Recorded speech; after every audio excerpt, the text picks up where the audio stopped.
La loi du retour. Parfois appelée loi de la cause et de l'effet ou karma, cette idée va au-delà des différences culturelles et religieuses, résonnant dans les enseignements de diverses philosophies à travers le monde.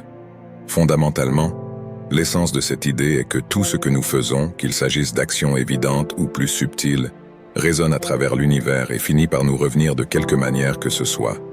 C'est comme si l'univers avait sa propre façon d'équilibrer et de rendre justice, où chaque action est comme une graine qui poussera à un moment donné de notre voyage.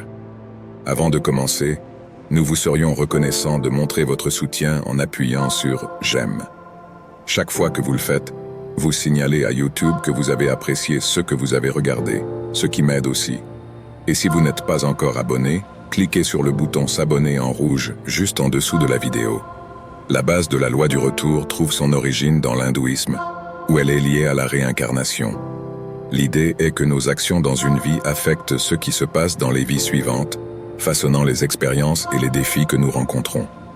Par exemple, si quelqu'un agit toujours avec bonté et empathie, il est probable que cela conduira à de meilleures relations et à une sensation générale de bien-être dans les vies futures. Le stoïcisme, une philosophie de la Grèce antique et de l'Empire romain, contribue également à notre compréhension du karma. Un homme nommé Sénèque, l'un des principaux philosophes stoïciens, préconisait de vivre avec vertu et de s'améliorer. Il parlait beaucoup de responsabilité personnelle et de l'importance de nos actions, ce qui correspond bien à l'idée de cause et d'effet. Sénèque disait que la vertu nous rend non seulement plus heureux à l'intérieur, mais améliore aussi le monde qui nous entoure. Cela se rapporte à la loi du retour, car de bonnes actions créent un effet positif qui n'affecte pas seulement nos vies, mais aussi la société dans son ensemble. Un autre philosophe stoïcien, Marc Aurèle, qui était également empereur romain, parlait de la nature éphémère de la vie et de l'importance d'être une personne bonne.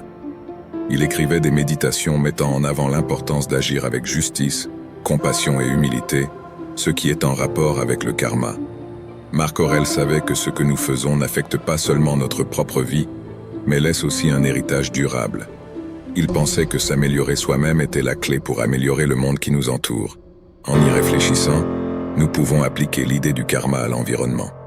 Si nous traitons la nature de manière irresponsable, comme l'exploitation insoutenable des ressources, cela peut avoir des conséquences graves, telles que des dommages à l'écosystème, la perte de biodiversité et les changements climatiques. Les actions négatives peuvent causer des problèmes qui affectent non seulement notre génération, mais aussi les générations futures. C'est comme si le karma environnemental nous rappelait l'importance de prendre soin de notre planète en agissant de manière consciente et durable. Il y a aussi la question des relations humaines et de l'éthique. Savoir que nos actions ont un impact nous pousse à agir de manière bénéfique pour tous.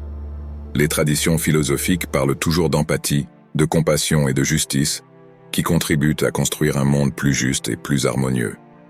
Lorsque nous agissons de manière positive envers notre famille, nos amis, nos collègues, et même envers des inconnus, nous contribuons à construire une société basée sur le respect et la coopération. Le karma nous amène également à réfléchir à la responsabilité et au pardon. Si nous reconnaissons nos erreurs et essayons de les réparer, cela a du sens à la lumière du karma. Mais il est également important de réaliser que nous pouvons changer et nous améliorer, ce qui nous permet d'échapper à des schémas négatifs et de recommencer.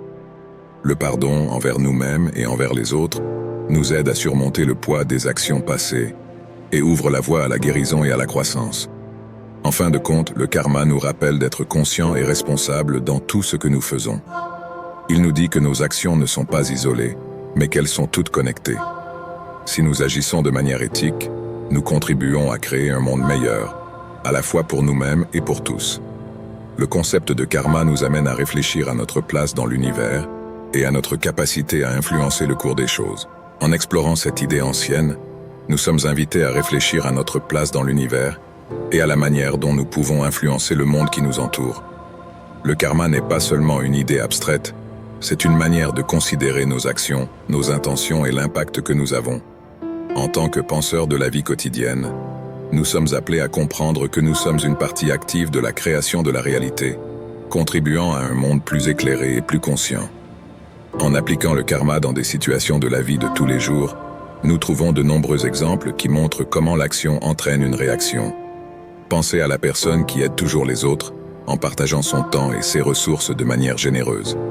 Ce que cette personne fait lui revient sous forme de bonnes relations, de liens profonds et parfois même d'opportunités positives. Le karma agit comme une récompense naturelle pour les actions positives. D'un autre côté, quelqu'un qui répand la négativité et cause de la souffrance finit par en subir les conséquences également. Cela peut entraîner l'isolement, des problèmes relationnels et un sentiment de mécontentement. Le karma nous rappelle que nos choix affectent non seulement nous-mêmes, mais aussi le monde qui nous entoure. Lorsque l'on parle de karma, on pense souvent à une justice cosmique ou au destin. Différentes religions et croyances considèrent le karma comme une loi naturelle, où l'action génère une réaction, guidée par une sorte d'intelligence supérieure. Par exemple, dans l'hindouisme, on croit que des actions correctes mènent à la libération du cycle des renaissances. Dans le contexte d'autres traditions religieuses, on peut trouver un parallèle significatif avec les principes du karma dans le christianisme. On peut observer, par exemple, une connexion entre les notions de semer et de récolter, présente dans le passage biblique de Galates chapitre 6, verset 7.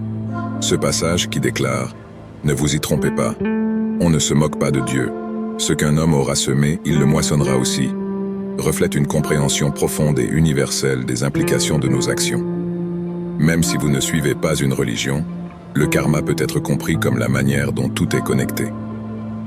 Imaginez un endroit où les gens travaillent ensemble, se soutiennent mutuellement et créent un environnement de respect. Cela se produit parce que les actions individuelles se rejoignent pour créer un lieu sain. D'autre part, si les gens agissent égoïstement, cela conduit à des problèmes tels que la méfiance et les conflits. Cela montre comment le karma va au-delà des religions, étant une vérité sur les conséquences de nos choix. Explorer le karma nous rappelle comment nos actions façonnent notre réalité. Même si nous avons des croyances différentes, nous savons que nos actions ont un impact.